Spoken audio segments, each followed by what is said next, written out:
नमः शिवाय। ओम नमो नारायणाय। ओम श्री स्वर्णाकर्षण काल भैरवाय नमो नमः। ओम श्री नरदृष्ट निवारण काल भैरवाय नमो नमः। ओम गणानां त्वा गणपतिगुं अवामहे कविं कवीनापवस्त्रवस्तवं ज्येष्ठराजं ब्रह्मणस्पत आनशृण्वन्नोतभिस्सीदसादनगं श्रीमहागणाधिपतये नमः। ओम आदित्याय सोमाय मंगलाय बुधाय च गुरुशुक्रशनिभ्यश्च राहवे केतवे नमो नमः। हरि ओम। మా ఛానల్కి స్వాగతం. చూస్తున్న వీక్షకులకు ప్రేక్షకులకు ప్రియ కాలభైరవ భగవద్బంధులకి స్వాగతం పలుకుతూ మమ్మల్ని ఎంతగానో ఆదరిస్తూ ఉండబడినటువంటి ప్రియ సోదరి మనుషులు అందరికీ సనాతన ధర్మ సంరక్షకులకు అందరికీ కూడా నూతన తెలుగు ఉగాది పండగ శుభాకాంక్షలు. శ్రీ క్రోధినామ సంవత్సరంలో అందరికీ నిండు నూరేళ్ల ఆయురారోగ్యాలను ప్రసాదించాలని, వారాలు 7, తిథులు 15, నక్షత్రాలు 27, రాసులు 12, లగ్నాలు 12, మహర్దశలు 9, అలాగనే షడ్రుచుల సమ్మేళనమే 6 ఋతువులతో కూడుకున్నటువంటి తీపి, కారం, పులుపు, చేదు, వగరు అనేటువంటిది ఎలా ఉంటుందో మనిషి జీవితంలో కష్టాలు సుఖాలు ఎప్పుడు ఉంటాయి. ఎవరి జీవితంలో కూడా ఎప్పుడు కూడా పూర్ణిమ శాశ్వతం కాదు, అమావాస్య అనేటువంటిది ఎప్పుడు అడ్డంకి కాదు అని చెప్పి గుర్తుపెట్టుకోవాలి. కనుక ఈ 360 రోజులు ఈ క్రోధినామ సంవత్సరంలో 30 సంవత్సరాల తర్వాత శని భగవానుడు తన సొంత గృహంలో ఉండగా వచ్చినటువంటి క్రోధినామ సంవత్సరం కావడం వలన అందరికీ నిండు నూరేళ్ల ఆయురారోగ్యాలని, విద్య, ఉద్యోగ, వ్యాపార, రాజకీయ, సేవారంగ కార్యక్రమంలో అన్నింటా విజయం సాధించాలని కోరుకుంటూ ఈ సంవత్సరంలో అందరికీ తెలుగు ఉగాది పండుగ శుభాకాంక్షలు. ద్వాదశ రాశిలో గ్రహ గమనాన్ని ఒకసారి వీక్షింపచేద్దాం. మేషరాశిలో గురు సంచార స్థితి, కన్యరాశిలో కేతు భగవాను సంచార స్థితి, కుంభరాశిలో శనిచర స్వామివారు స్వక్షేత్ర సంచార స్థితి, మీనరాశిలో రాహు సంచార స్థితితో ద్వాదశ రాశిలో గ్రహ గమనాలు ఈ విధంగా ఉన్నాయి. అలాగనే మనకు 26/4/2024 సంవత్సరంలో అనగా ఈ తెలుగు ఉగాది పండగ తదనంతరమే గురువు మేషరాశిలో నుంచి వృషభ రాశిలోకి నర్మదా నది పుష్కర సందర్భంగా గృహ మార్పు ఉందని చెప్పి గమనించాలి. ఈ క్రోధినామ సంవత్సరానికి అధిపతి రాజు అంగారకుడు. ఎందుకనగా ఈ సంవత్సరము మనకు తెలుగు ఉగాది పండగ మంగళవారం రోజు అవ్వడం వలన, మంగళవారానికి అధిపతి కుజ భగవానుడు అవ్వడం వలన, ఈ సంవత్సరానికి రాజు కుజుడు అవ్వడం వలన నిత్యము అనేక మంది క్రోధము, ఆవేశము అనేటువంటి పరిస్థితుల్లో ఉండడము, ఎర్రటి నేలలు, ఎర్రటి పంటలు బాగా పండడము, అద్భుతమైనటువంటి కందులు, మిరప, ఎర్రటి నేలలు, సంపూర్ణమైనటువంటి ఆహార ధాన్యాల ఉత్పత్తులు చాలా అద్భుతంగా ఉంటాయని చెప్పి కూడా గమనించగలగాలి. కాకపోతే ప్రజలందరూ కూడా ధర్మ మార్గంగా ఆధ్యాత్మికంగా ఉండడము, తల్లిదండ్రులను, గురువులను, ధర్మాన్ని ఎవరైతే ఆచరిస్తారో వారికి రుణభయం, రోగభయం, శత్రుప్రయం, ప్రమాదాలు తొలగిపోతాయని చెప్పి కూడా గమనించగలగాలి. అలాగనే ఈ సంవత్సరము మంత్రివర్యులు శని భగవానుడు అవ్వడం వలన ఆ శని భగవానుడు ప్రస్తుత కాలమాన ప్రకారంగా కుంభరాశిలో సంచారము చేయడం వలన ధర్మ మార్గంగా ఎవరైతే ఉంటారో వారికి చాలా మంచి కాలము అని చెప్పి గమనించగలగాలి. తెల్లటి నువ్వులు, విశేషమైన నీలం రంగు పదార్థాలు, పుష్పాలు, పండ్లు, పదార్థాలు, అద్భుతమైనటువంటి ధర్మ పరిపాలనగా, ధర్మంగా, న్యాయంగా, నీతిగా ఉండబడిన వారికి చాలా మంచి కాలం అని చెప్పి గుర్తుపెట్టుకోగలగాలి. ఎవరైతే అధర్మంగా ఉంటారో, అన్యాయంగా ఉంటారో, రాక్షస జీవన విధానంగా ఉంటారో, గతి తప్పిన జీవన విధానం ఎవరైతే అలవర్చుకుంటారో వారికి అనేక ఇబ్బందులు ఉంటాయని చెప్పి కూడా గమనించగలగాలి.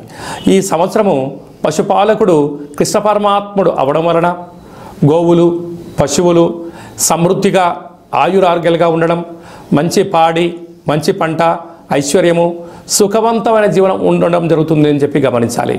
కాకపోతే ఈ సంవత్సరము శుక్రుడు అనేక రకాలమైనటువంటి ప్రభావం అధికంగా ఉండడం వలన అనేక మంది నిత్యము రోజు నూతన వస్త్రాలకు, బంగారు ఆభరణాలకు, వజ్ర వైడూర్యాలకు, విలాసవంతమైన జీవితాలకు, ఆధ్యాత్మిక తీర్థయాత్ర కార్యక్రమాలకి మొగ్గు చూపడం జరుగుతుంటుంది.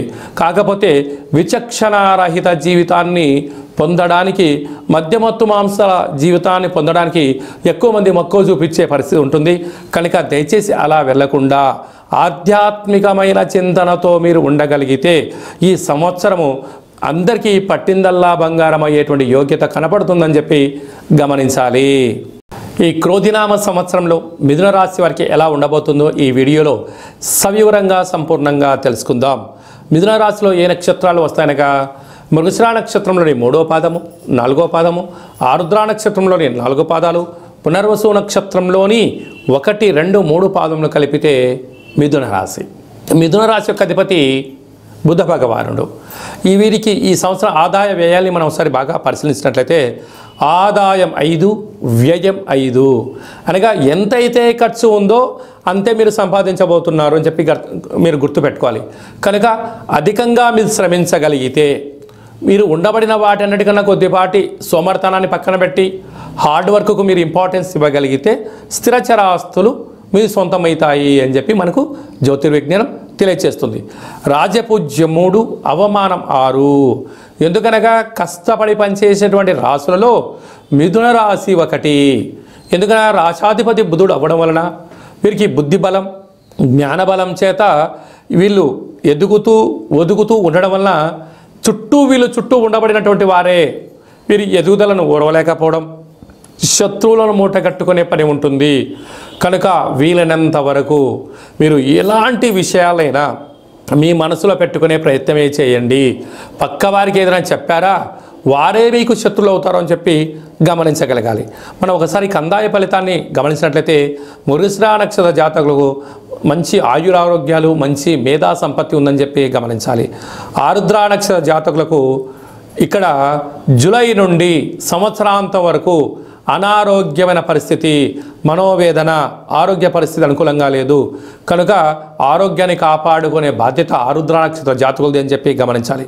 పునర్వసు నక్షత్ర జాతకులకు ఒక ప్రణాళికాబద్ధంగా ఉండడం వల్ల మంచి కాలము అని చెప్పి గమనించగలగాలి.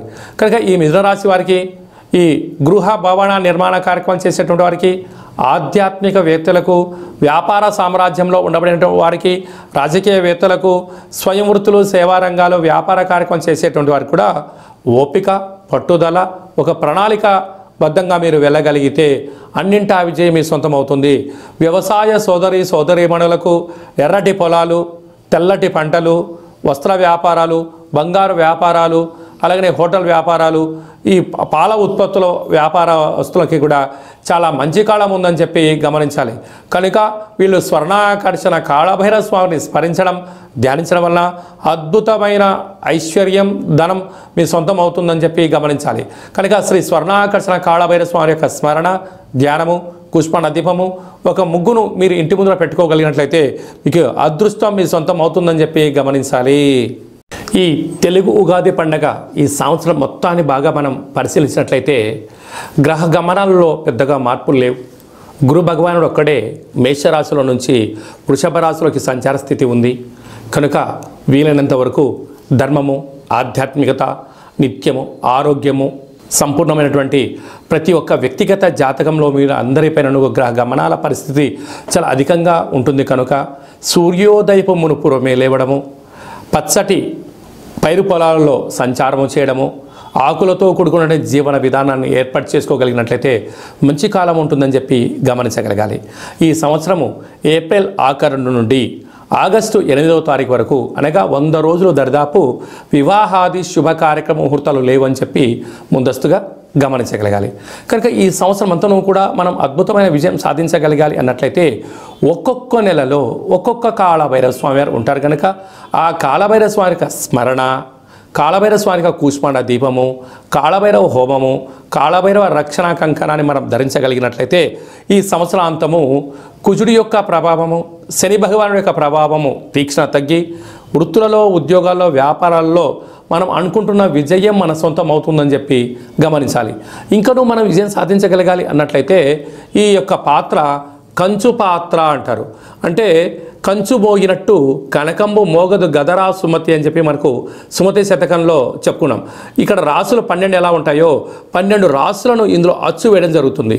ఈ యొక్క పాత్రను మనం ఇంట్లో ప్రతిరోజు పూజ చేసుకున్న తదనంతరము 2 అగరబత్తులను వెలిగింపజేసుకొని మనసులో ఏదైతే కోరిక ఉందో కోరుకొని ఓం స్వర్ణాకర్షణ కాళభైరవాయ నమో నమః అనేటువంటి మంత్రాన్ని ఉచ్చరింపచేస్తూ ఇలా చిన్నగా శబ్దాన్ని చేసినట్లయితే ఓంకార శబ్దం రావడం జరుగుతుంటుంది. ఇలాగా ఈ ఒక ఓంకార శబ్దాన్ని ఇలా చిన్నగా ఇలా వృత్తాకారంలో తిప్పినట్లయితే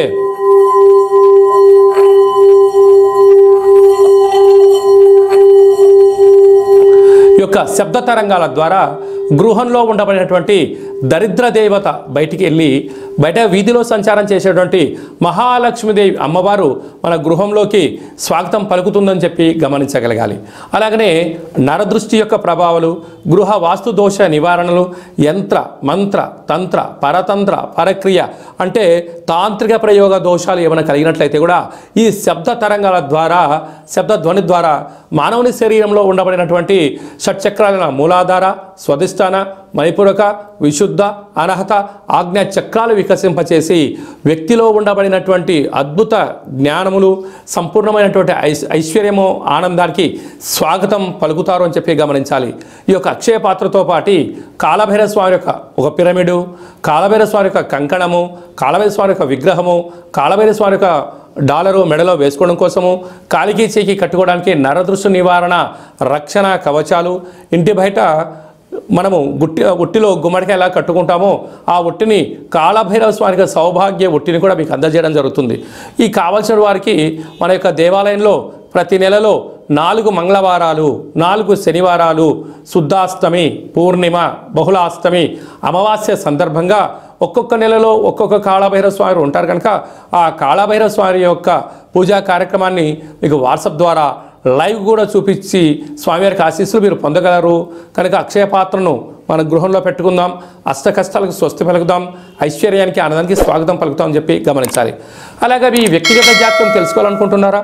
మీ యొక్క పేరు, పుట్టినటువంటి తేదీ, నెల, సంవత్సరం, పుట్టిన సమయాన్ని రాసి మీరు వాట్సాప్లో పంపించగలిగినట్లయితే 100 సంవత్సరాల జాతకాన్ని రాసి మీకు పంపించి మీరు పుట్టినప్పుడు గ్రహ గమనాలు ఎలా ఉన్నాయి, ప్రస్తుత కాలమాన ప్రకారం ఎలా ఉన్నాయి, భవిష్యత్తులో ఎలా ఉండబోతున్నాయో సవివరంగా సంపూర్ణంగా మీకు తెలియజేయడం జరుగుతుంది. అలాగనే చాలామందికి పుట్టినటువంటి కాల సమయంలో డేట్ ఆఫ్ బర్త్లు లేనటువంటి కారణం వలన మీ పేరు యొక్క మొదటి అక్షరాన్ని అనుసరిస్తూ రాశిని, భూత భవిష్యత్ వర్తమానాన్ని కాళభైరవ ఉపాసన చేత గవళ ద్వారా అనగా రమణ శాస్త్రం ద్వారా మీకు తెలియజేయడం జరుగుతుంది. అలాగా మీ యొక్క కలిగినటువంటి అబ్బాయికి కానీ అమ్మాయికి కానీ ఆధ్యాత్మికంగా జన్మనామము ఏం పెట్టాలో తెలుసుకోవాలనుకుంటున్నారా? ఆధ్యాత్మికమైన మంచి పేర్లను మన యొక్క దేవాలయంలో మీకు తెలియజేయడం జరుగుతుంది. అలాగే మీ అబ్బాయి కానీ అమ్మాయి కానీ ఎంత ప్రయత్నం చేసినా సంబంధం ముడిపడడం లేదా, ఎందుకు పడట్లేదో మనకు తెలియజేయడం జరుగుతుంది. వచ్చే వధువు కానీ వరుడు యొక్క జాతకంలో గణాలు, గుణాలు, జాతకము, సంతానము, విదేశీయానము, యోగాలు ఎలా ఉన్నాయి, దోషాలు ఏమన్నా ఉన్నాయో కూడా వివాహ జాతక పరిశీలన, వివాహానికి సంబంధించినటువంటి సంపూర్ణంగా మీకు తెలియజేయడం జరుగుతుంది. అలాగే గతంలో వివాహమైనటువంటి దంపతులు తరచుగా గొడవ పడడం కానీ, నిత్యం అనేక రకాల ఇబ్బందులతో పడడం కానీ, విడిపోవడం కానీ, అలాగే పోలీస్ స్టేషన్లు, కోర్టు మెట్లో విడాకులకు తీసుకోవాలి అనుకుంటున్న వారందరికీ కూడా ఒక చిన్న ఆధ్యాత్మిక సలహా ఏమిటయ్యా అనగా, మీ యొక్క పేరులో కానీ మీ జాతకంలో కానీ స్వల్పమైన మార్పులు చేయడం వలన మీకు ఎలాంటి ఇబ్బందులు లేకుండా పార్వతీ పరమేశ్వరులు ఎలా కలిసి ఉంటున్నారో అలాంటి కలిసి ఉండడానికి ఆధ్యాత్మిక సలహాలు, సూచనలు ఇవ్వడం జరుగుతుందని చెప్పి గమనించాలి. అలాగనే చాలామందికి కాళభైరవ మంత్ర సాధన ఎలా చేయాలి, మంత్రాన్ని ఎలా తీసుకోవాలి, ఎలా మనము ముందుకు తీసుకెళ్లాలో మన యొక్క దేవాలయంలో మీకు మంత్ర ఉపదేశం చేయడం కూడా జరుగుతుందని చెప్పి గమనించాలి. కనుక ఈ క్రోధినామ సంవత్సరంలో అందరికీ శుభం, జయం, లాభం జరగాలని కోరుకుంటూ ఆశీర్వచనం. ఓం రాజాదిరాజాయ ప్రసహ్య సాహినే నమో వయం వై శ్రవణాయ కుర్మహే సమే కామాన్ కామకామాయ మహ్యం కామేశ్వరో వై శ్రవణో యదదాతు కుబేరాయ వై శ్రవణాయ మహారాజాయ నమః. శతమానం భవతి శతాయు పురుష సతేంద్రియ ఆయుష్యేవేంద్రియే ప్రతితిష్టతి ధనం ధాన్యం బహుపుత్రలాభం శత సంవత్సరం దీర్ఘమాయుః. సర్వే జనా సుఖినో భవంతు, లోకా సమస్తా సుఖినో భవంతు. సర్వం శ్రీ కాళభైరవ దేవతార్పణమస్తు. ఈ వీడియో మీకు నచ్చినట్టయితే లైక్ చేయండి, షేర్ చేయండి, మా ఛానల్ని సబ్స్క్రైబ్ చేసుకోండి. నేను చేస్తున్న ఆధ్యాత్మిక వీడియోలు మీకు ముందస్తుగా నోటిఫికేషన్గా రావాలి, అందరికన్నా ముందు మీరు చూడాలి అన్నట్టయితే గంట సింబల్ ప్రెస్ చేయండి, పైన అలానే బటన్ కూడా తెలియచేయండి. భగవద్బంధులకు, మిత్రులకు, స్నేహితులకు మీరు ఎవరి క్షేమానైతే కోరుకుంటున్నారో లేక మీ క్షేమాన్ని ఎవరైతే కోరుకుంటున్నారో ఈ కాళభైరవ స్వామి యొక్క విషయాన్ని మీరు వారికి చేరవేయండి. హిందూ ధర్మాన్ని కాపాడండి.